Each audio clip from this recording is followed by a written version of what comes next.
নমস্কার বন্ধুরা, নিফটি অ্যানালিসিসে আপনাকে স্বাগত জানাই। তো নিফটি যদি আমরা ফাইনাল ক্লোজিং যদি দেখি, আজকে যেটা বেরিয়েছে সেটা হচ্ছে 24,610। কালকের যদি ক্যান্ডেলের ক্লোজিং দেখি, সেখান থেকে আমরা আজকে 9 পয়েন্ট নিচে এসে ক্লোজ করেছি। ঠিক আছে, দেখো নিফটির জন্য যে সাপোর্টটা বলে এসেছি, যে সাপোর্টটা হচ্ছে মেন যে সাপোর্ট, সেটা হচ্ছে 24,488 থেকে 24,555 নিফটির জন্য স্ট্রং সাপোর্ট হিসেবে কাজ করবে। ঠিক আছে, দেখো নিফটির জন্য যেটা বলেছিলাম যে আর নেক্সট এর পরের যে সাপোর্টটা বেরিয়ে যাবে সেটা হচ্ছে এই যে গ্রিন ক্যান্ডেল, এই গ্রিন ক্যান্ডেলের লো হচ্ছে স্ট্রং সাপোর্ট হিসেবে কাজ করবে এবং এই গ্রিন ক্যান্ডেলের হাই হচ্ছে স্ট্রং রেজিস্ট্যান্স হিসেবে কাজ করবে। ঠিক আছে, তো নিফটির জন্য যে সাপোর্টটা সেটা হচ্ছে এই দুটো, এই যে রেঞ্জটা 24,888 থেকে 24,555 সাপোর্ট হিসেবে কাজ করবে। দিনে যদি ক্যান্ডেল দিকে হাইকে ব্রেক করে নিই, তারপরের দিন যদি দেখি হাইকে ব্রেক করে নিই, তারপরের দিন যদি হাইকে ব্রেক করে নিই। ঠিক আছে, লাস্ট 3 দিন ধরে কী করছে, প্রিভিয়াস যে হাই সেই হাইকে কিন্তু ব্রেক করছে না, অথচ যদি লোকে দেখি সেই লোকে ব্রেক করছে, নেক্সট দিন সেই লোকেও ব্রেক করেছে, আজকেও মার্কেট লোকে ব্রেক করেছে। লাস্ট 3 দিন ধরে হাইকে কিন্তু ব্রেক করছে না, অথচ লোকে কিন্তু ব্রেক করছে। তো নিফটির জন্য যে এখন সাপোর্টটা বেরিয়ে আসবে সেটা হচ্ছে এই যে সাপোর্টটা, ঠিক আছে, যেটা 24,488 থেকে 24,555 একটা সাপোর্ট হিসেবে কাজ করবে। ঠিক আছে, তো দেখো নিফটি এই যে গ্রিন ক্যান্ডেল রয়েছে, এই গ্রিন ক্যান্ডেলের যদি নিচে এসে ক্লোজ করে, তো এখান থেকে একটা প্রফিট বুকিং দেখা যেতে পারে। দেখো নিচের সাইডে যখনই আসবে, ঠিক আছে, তোমাকে যদি নিচের সাইডে দেখি, নিচের সাইডে যদি এই 24,555 আর 24,488 যদি নিচে মার্কেট সাপোর্ট যদি ব্রেক না করে, তো এখানে তোমাকে ট্র্যাপ করতে পারে। ঠিক আছে, তো তার থেকে সেটা সবথেকে বেস্ট হবে যে নিফটি যদি প্রিভিয়াস যে হাই কে যদি ব্রেক করে, যদি আমরা লাস্ট 3 দিনে যদি ক্যান্ডেল দেখি, এখান থেকে একটা কিন্তু ট্রেন্ড লাইন হিসেবে কাজ করছে। যদি দেখা যায় যে মার্কেট যে ট্রেন্ড, এই যে প্রিভিয়াস যে ডে আছে সেই ডের ওপরে যদি মার্কেট ক্লোজ করে এবং আগের দিনের যে ক্যান্ডেলের যে হাইকে যদি রেজিস্ট্যান্সটাকে যদি ব্রেক করে, মানে এই ট্রেন্ড লাইন প্লাস যে প্রিভিয়াস দিনের যে হাই, সেই হাইটাকে যদি ব্রেক করে নেক্সট একটা মুভ দেখা যেতে পারে, যে মুভটা নিতে পারে মার্কেটে এই যে গ্রিন ক্যান্ডেল হাই, যেটা স্ট্রং রেজিস্ট্যান্স হিসেবে কাজ করবে। ঠিক আছে, দেখা গেলো এই হাইকেও যদি ব্রেক করে, ঠিক আছে, এই হাইকে যদি ব্রেক করে, তো দেন এখান থেকে একটা নেক্সট মুভ বেরিয়ে আসবে, যেটা হচ্ছে এইখানে। ঠিক আছে, প্রথম যে রেজিস্ট্যান্সটা বেরিয়ে আসবে সেটা হচ্ছে 25,050, আর যেটা হচ্ছে সাইকোলজিক্যাল রেজিস্ট্যান্স।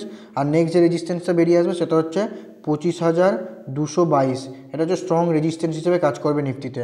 ঠিক আছে, তো নিফটির জন্য বেস্ট সাপোর্ট কী বেরিয়ে আসে, যে বেস্ট সাপোর্ট হচ্ছে এই যে এখন যেটা রয়েছে সেটা হচ্ছে 24,488 থেকে 24,555 একটা সাপোর্ট রেঞ্জ হিসেবে কাজ করছে।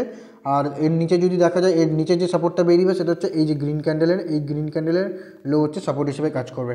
তো চলুন 15 মিনিটের চার্টে দেখি নিফটি কালকের জন্য কেমন কি ট্রেড করতে পারে। যদি নিফটি 15 মিনিটের চার্টে দেখি, নিফটি যেটা বলেছিলাম, এইখানে যদি একটা ট্রেন্ড লাইন যদি কাটি আমরা নিফটির, ঠিক আছে, এই ট্রেন্ড লাইনটা যদি কাটি নিফটিকে আমরা দেখি, নিফটি যদি কী করছে, এখানে 1 বার 2 বার 3 বার 4 বার 5 বার 6 বার 7 বার 8 বার 9 বার, এখানে কিন্তু অলরেডি মানে 9 বার এই ট্রেন্ড লাইনটাকে টেস্ট করেছে, কিন্তু ট্রেন্ড লাইনকে কিন্তু ব্রেকআউট করতে পারিনি। ঠিক আছে, আর যদি আরেকটা জিনিস দেখি যে প্রত্যেক দিন যে মানে আজকের যে হাই হচ্ছে, প্রত্যেক দিনকার হাইয়ের ওপরে কিন্তু মার্কেট কিন্তু ক্লোজ করছে না, প্রত্যেক দিনকার হাইয়ের নিচে কিন্তু মার্কেট ক্লোজ করছে। ঠিক আছে, তো মার্কেট এই যে রেঞ্জ ছিল এটাকে সাপোর্ট হিসেবে কিন্তু মার্কেট রেসপেক্ট করছে। ঠিক আছে, তো একটা মার্কেট রেঞ্জের মধ্যে চলছে। নিফটির জন্য যেটা এখন বেস্ট হবে, যে নিফটি যদি এই যে পজিশানটা রয়েছে না, এই পজিশানে যদি ওপেন হয় এবং ওপেন হওয়ার পর যদি কনসোলিডেট করার পর যদি মার্কেট কনসোলিডেট করার পর যদি এই ট্রেন্ড লাইনকে ব্রেক করে, ব্রেক করার পর যেটা বলেছিলাম যে প্রিভিয়াস যে সুইং হাই, কারণ দেখো প্রিভিয়াস সুইং হাই যখন ট্রেন্ড লাইনকে ব্রেক করলো, ঠিক আছে, এখানে একটা আপসাইড মুভমেন্ট দেখা যেতে পারে, কিন্তু দেখা গেল প্রিভিয়াস যদি হাইকে যদি এখানে রেজিস্ট্যান্সটাকে যদি ব্রেক না করে, তো এখানে স্বাভাবিকভাবে বায়ার্স অ্যাক্টিভ হতে অতটা ইন্টারেস্ট দেখাবে না। ঠিক আছে, এই ট্রেন্ড লাইনকে যদি এখানে কনসোলিডেট করার পর যদি মার্কেট এই ট্রেন্ড লাইনকে ব্রেক করে এবং ব্রেক করার পর যে প্রিভিয়াস যে সুইং হাই আছে, এই সুইং হাইকে যদি ব্রেক করে, দেন এখান থেকে একটা আপ মুভ বেরিয়ে আসবে, যেটা হচ্ছে এই যে 15 মিনিটের চার্টে এখানে একটা রেজিস্ট্যান্স নেবে, যেটা হচ্ছে 24,766। নেক্সট যে রেজিস্ট্যান্সটা নেবে সেটা হচ্ছে 24,877। নেক্সট যে রেজিস্ট্যান্সটা বেরিয়ে আসবে সেটা হচ্ছে 24,933। এটা হচ্ছে 15 মিনিটের 15 মিনিটের চারে কিন্তু রেজিস্ট্যান্স হিসেবে কাজ করবে। তো নিফটি যদি এই ট্রেন্ড লাইন প্লাস এই রেজিস্ট্যান্সটাকে যদি ব্রেক করে, দেন যে নেক্সট রেজিস্ট্যান্স বেরিয়ে সেটা হচ্ছে 24,766, তারপর 24,877, তারপর 24,933 রেজিস্ট্যান্স হিসেবে নেবে। ঠিক আছে, তো দেখা গেল নিফটিকে যদি আমরা দেখি, প্রিভিয়াস সুইং হাই হাইকে তো ব্রেক করতে পারছে না, কিন্তু লোকেও রেসপেক্ট করছে। তো নিফটি দেখা গেল যে এই যে পজিশনটাই ওপেন হলো, ঠিক আছে, এই যে ট্রেন্ড লাইনটা রয়েছে, ঠিক আছে। এই ট্রেন লাইনের দেখা গেলো যে দেখো নিফটির জন্য আরেকটা যেটা বলছি, দেখো নিফটির জন্য যে সাপোর্টটা বেরিয়েছে সেই সাপোর্টটা হচ্ছে এখানে একটা সাপোর্ট হিসেবে কিন্তু কাজ করছে, ঠিক আছে। এই ট্রেন লাইনের সাথেও যদি আমরা দেখি এইখানে একটা সাপোর্ট হিসেবে কাজ মার্কেট কিন্তু সাপোর্ট হিসেবে সাপোর্ট লাগিয়েছে এখানে, ঠিক আছে। দেখা গেলো মার্কেট এই পজিশনে গ্যাপ ডাউন ওপেন হলো, ঠিক আছে। এই পজিশনে যদি গ্যাপ ডাউন ওপেন হওয়ার পর যদি মার্কেট এখানে চলে আসে, দেখা গেলো মুভমেন্টে ফলো আপ বাইংয়ে দেখা গেলো মার্কেট এইখানে মুভমেন্ট দিল, তো এটা অবশ্যই দেখো যে মার্কেট কোন খান থেকে আসছে, ঠিক আছে। মার্কেট যদি দেখা গেলো 24,400 থেকে মার্কেট 24,600 750 মানে 250-300 পয়েন্টের এরকম একভাবে মুভ দিয়ে আসছে, তো এইখানে কিন্তু ট্র্যাপ হওয়ার চান্স থাকবে, কারণ মার্কেট কোথা থেকে আসছে এটাও একটা দেখতে হবে। কারণ যদি দেখা গেলো মার্কেট 200-300 পয়েন্ট নিচ থেকে উপরে একভাবে মার্কেট মুভ দিয়ে আসে, স্বাভাবিকভাবে এখানে যারা বাই করেছিল তো তারা তো প্রফিট বুকিং করবে, যখনই প্রফিট বুকিং করবে তখন কী হবে, মার্কেট নিচের দিকে আসতে শুরু করবে।